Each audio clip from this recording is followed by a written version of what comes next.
Hey Tana, I wanted to make you another quick video. This would just be covering how we can print off the labels for the items we have. So within Clover, if you're just going to be using a office printer, which is honestly what I recommend, it's going to be cheaper overall than using a or buying a specific label printer. So using an office printer, you're just going to use the Easy Labels app. So we should be seeing here is just going to be our dashboard. Should look about the same as what you're seeing. Now, all we got to do to download the app, same method we did with the consignment app. Go to more, hit the app market. I'm gonna let this pull up for us real quick.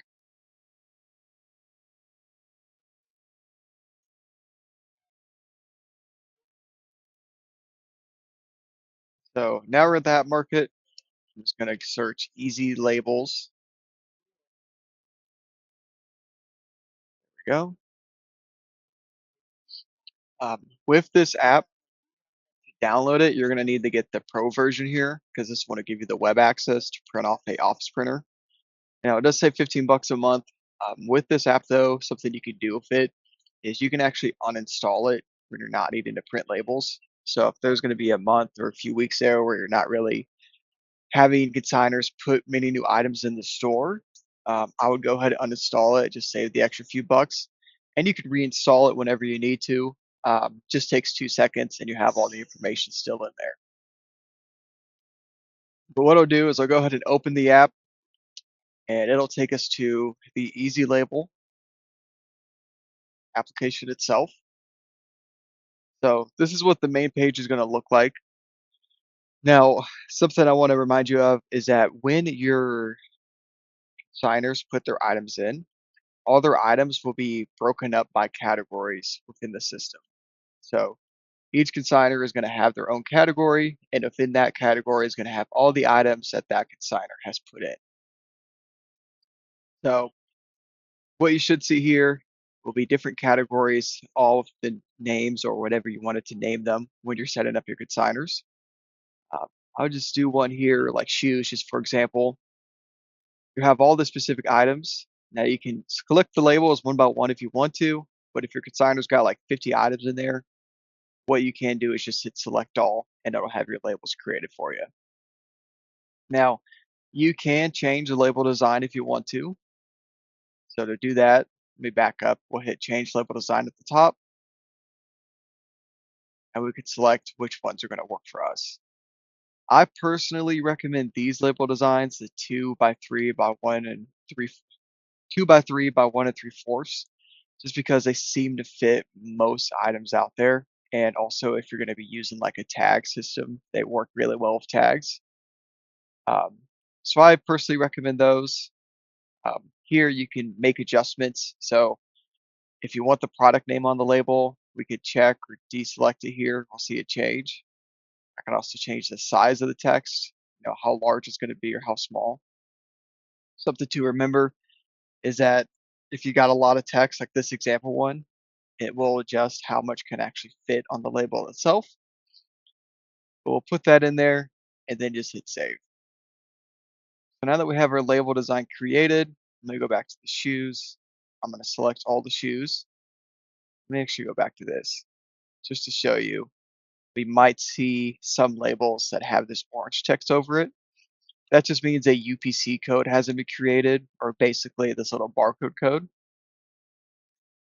If we have a bunch of them that need to have the codes created, all I can do here is just hit generate UPC codes for all items, and it should do it automatically for you.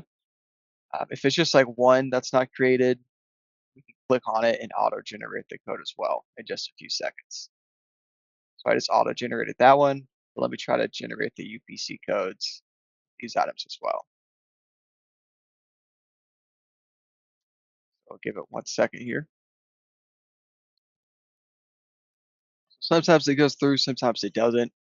Um, but at worst case scenario, we could just manually generate the codes for them.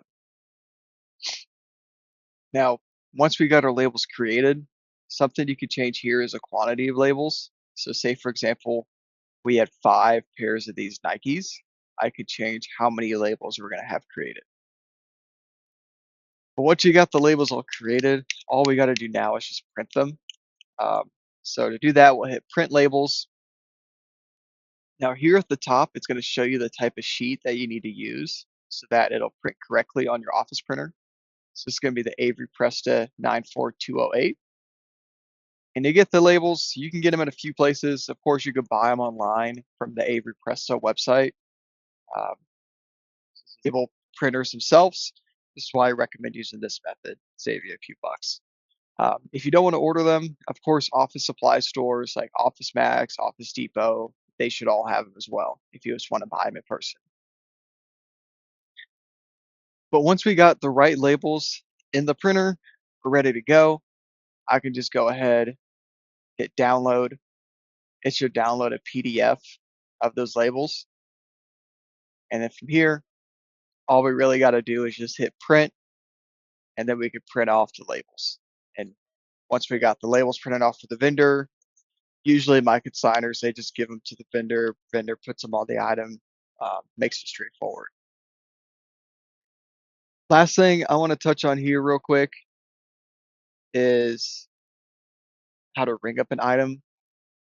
So when it comes to ringing up an item, there's a few tools that you can do. Of course, you can um, scan the barcodes on there, but if we do need to, like, say maybe the label is messed up, maybe the label fell off the item, you know, sometimes the barcode reader won't be able to read the label if it's like too scratched off or if it's ripped in half. So if we do need to input an item without the label being there, I'm going to show you how to do that real quick. Give my emulator a second to load up here.